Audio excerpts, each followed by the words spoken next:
पाठ 4 का प्रश्न 5 क भाग, स्वस्ति तुभ्यम, तुम्हारा कल्याण हो। स्वस्ति शब्द से योगे, स्वस्ति शब्द के योग में चतुर्थी भक्ति भवती होती है। इत्यनेन नियमेन, इस नियम से अत्र चतुर्थी विभक्ति प्रयुक्ता, यहाँ चतुर्थी भक्ति का प्रयोग किया गया है। एवमेव, इस प्रकार ही कोष्ठक गतेषु पदेषु, कोष्ठक में दिए गए शब्दों में चतुर्थी भक्ति को प्रयुज्य, प्रयोग करके रिक्त स्थानानि पूरयत, खाली स्थानों को भरो। स्वस्ति, यह राजा शब्द, चतुर्थी भक्ति एक वचन राज्ञ, राजा का कल्याण हो। स्वस्ति प्रजा शब्द, चतुर्थी भक्ति बहुवचन प्रजाभ्यः, प्रजा का कल्याण हो। स्वस्ति छात्र शब्द, चतुर्थी भक्ति बहुवचन छात्रेभ्यः, छात्रों का कल्याण हो। स्वस्ति सर्वजन शब्द, चतुर्थी भक्ति बहुवचन सभी लोगों का कल्याण हो। ख कोष्ठक गतेषु पदेषु, कोष्ठक में दिए गए शब्दों में षष्ठीम विभक्तिम प्रयुज्य, षष्ठी भक्ति का प्रयोग करके रिक्त स्थानानि पूरयत, खाली स्थान भरो।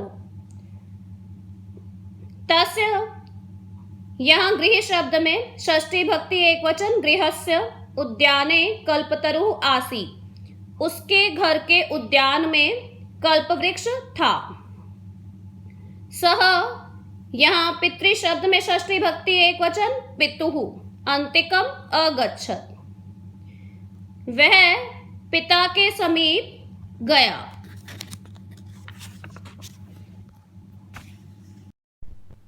जीमूतवाहन शब्द में षष्ठी भक्ति एक वचन जीमूतवाहनस्य, सर्वत्र यशः प्रथितम्, जीमूतवाहन का सब जगह यश प्रसिद्ध हो गया, फैल गया। अयम कस्य, यहाँ किम शब्द षष्ठी भक्ति एक वचन पुल्लिंग रूप है तरुः, यह किसका वृक्ष है।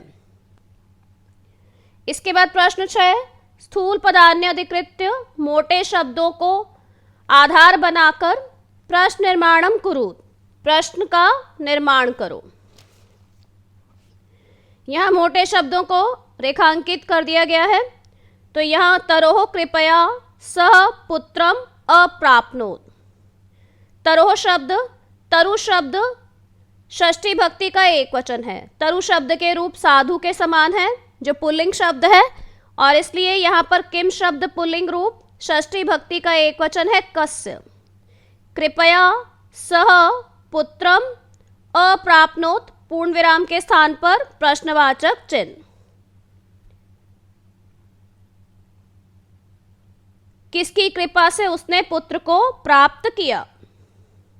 सह कल्पतर्वे न्यवेद्यत, यहाँ पर कल्पतर्वे कल्पतरु शब्द, और यहाँ चतुर्थी भक्ति का एक वचन है, तो किम शब्द पुल्लिंग रूप चतुर्थी भक्ति का एक वचन कस्मई। तो प्रश्न बनेगा सह कस्मई न्यवेद्यत, पूर्ण विराम के स्थान पर प्रश्नवाचक चिन्ह। उसने किसको निवेदन किया।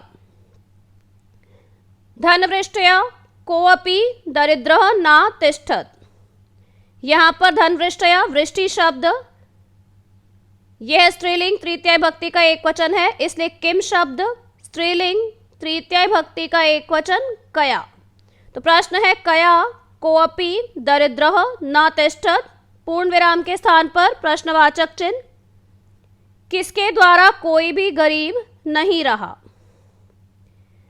कल्पतरु पृथिव्याम धनानि अवर्षत, यहाँ पृथिव्याम शब्द, इसमें पृथ्वी शब्द की सप्तमी भक्ति का एक वचन है और यह स्थानवाचक शब्द है, इसलिए इसके स्थान पर प्रश्नवाचक शब्द है कुत्र। कल्पतरु कुत्र धनानि अवर्षत, पूर्ण विराम के स्थान पर प्रश्नवाचक चिन्ह। कल्पवृक्ष ने कहाँ धन की वर्षा की। जीवानुकंपया जीमूत वाहनस्य यशः प्रासरत, यहाँ जीवानुकंपया यह तृतीय भक्ति का एक वचन है। इसका अर्थ है जीवों पर अनुकंपा करने के कारण जीमूत वाहन का यश फैल गया। तो यहाँ पर किस प्रकार से जीमूत वाहन का यश फैल गया? तो जीवानुकंपया के स्थान पर प्रश्नवाचक शब्द कथम। जीमूत वाहनस्य यशः प्रासरत्, प्रश्नवाचक चिन्ह। कैसे जीमूत वाहन का यश फैल गया? प्रश्न 7 क भाग, यथास्थानम समासम विग्रहम च कुरुत। समास या विग्रह करें जैसा प्रश्न में कहा गया है। विद्याधराणाम पति, विद्याधरपति। गृहोद्याने विग्रह करना है तो षष्ठी भक्ति होगी घर के उद्यान में, गृहस्य उद्याने। नगानाम इंद्र, पर्वतों का इंद्र नगेंद्र। यह परोपकार शब्द विग्रह करना है दूसरों का उपकार, तो यहां परेशान उपकार। जीवानाम अनुकंपया, जीवों की अनुकंपा से जीवानुकंपया। ख भाग, उदाहरणम अनुसृत्य मतु, मतु प्रत्यय का मत या वत शेष रहता है। इस प्रत्यय का प्रयोग करके प्रत्यय प्रयोगम कृत्वा पदानि रचयत। यहां उदाहरण है हिम प्लस मतु हिमवान और श्री प्लस मतु श्रीमान। यहां पुल्लिंग शब्द प्रथमा भक्ति एक वचन का प्रयोग है, इसलिए हिमवत, और श्रीमत शब्द का प्रथमा भक्ति का एक वचन है हिमवान और श्रीमान।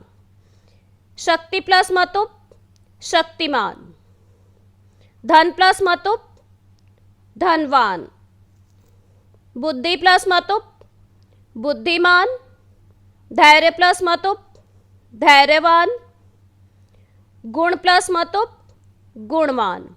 इस प्रकार पाठ 4 का अभ्यास पूरा हुआ।